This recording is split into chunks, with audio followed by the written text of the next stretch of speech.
अस्सलाम वालेकुम। न्यूज़ वे के साथ मैं हूं नईम राव।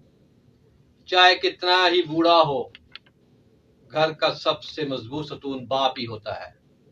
बाप दरख्त की वो घनी छांव है जो अपने बच्चों को वक्त की बेरहम धूप से बचाने के लिए अपना तन मन धन तक कुर्बान कर देता है। जब ये मजबूत सतून बेरोजगारी फाकों से जंग हारने लगता है तो दिल बर्दाश्ता होकर इंतहाई कदम उठा लेता है। खोड़ियावाला के रिहायशी मोहसिन ने भी कुछ ऐसा ही किया।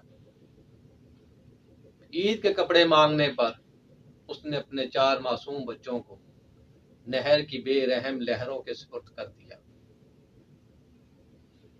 वो मासूम बच्चे जब अपने इर्द गिर्द के बच्चों को ईद की तैयारियों में मसरूफ देखते थे तो वो भी अपनी आंखों में ख्वाब सजाए अपने बाप से पुरुमीद लगाए हुए थे कि उनका बाप भी उन्हें नए कपड़े लेकर देगा, वो भी ईद पर नए कपड़े पहनेंगे।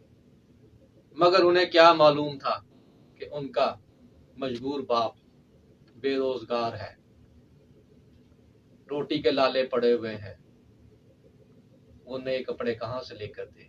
मगर बच्चे तो बच्चे होते हैं, उन्हें तो अपने ख्वाब पूरे करने होते हैं।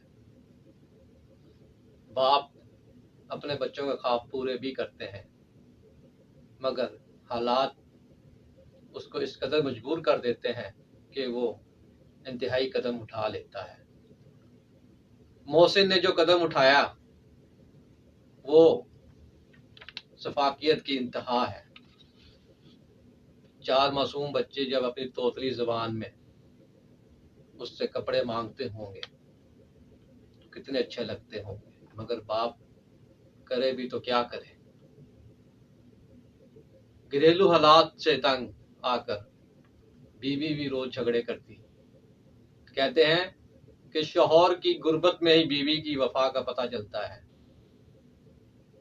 बीवी भी मुश्किल वक्त में अपने शौहर का सहारा न बन सकी, उसको दिलासा न दे सकी और लड़ झगड़ कर अपने मेके फरुखाबाद चली गई। बकौल यानी बच्चों का जो कातिल था मोहसिन, वो कहता कि मैंने 3-4 बार बीवी को बनाने के लिए कोशिशें की, मगर तमाम कोशिशें रायगां गई। फिर आकर उसने दिल बर्दाश्ता होकर ये इंतहाई कदम उठा लिया। उसने बच्चों को नहर में फेंकने का पुख्ता इरादा कर लिया था। एक रात वो बच्चों को लेकर शेखुपुरा मक्की नहर के करीब पहुंच गया। रात 8 बजे उसने अपने बच्चे नहर में फेंक दिए।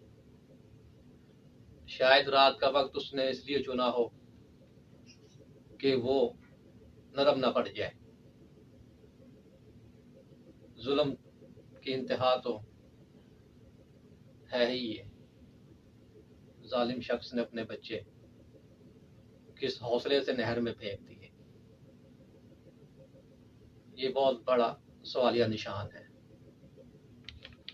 हमारी रियासत मदीना का नारा लगाने वाले हुक्मरान कब गरीब आदमी की सुनेंगे। ये वाकया पाकिस्तान की तारीख का कोई पहला वाकया नहीं है, या फैसलाबाद में कोई पहला वाकया नहीं है। पहले भी इस तरह के वाकये रोनुमा होते रहे हैं जो मीडिया की सह सुर्खियों में मिलते रहे हैं। आपको सोचने की बात है, हमारे वजीर आजम साहब रफाही कामों में बढ़ चढ़ के हिस्सा ले रहे हैं। हमारी मुल्क में मुतअद्दिद NGOs हैं, फलाही अदारे हैं। किसी को ख्याल ना आया मोहसिन का कि वो बेरोजगार है।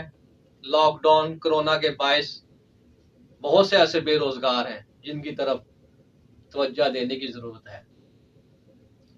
हमारे मुखय्यर हजरात सरकार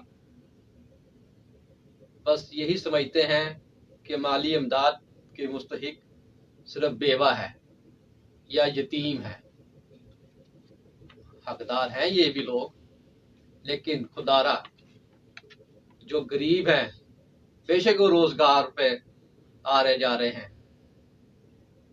لیکن 20,000 25,000 15,000 میں ایک مزدور گزارا نہیں کر سکتا۔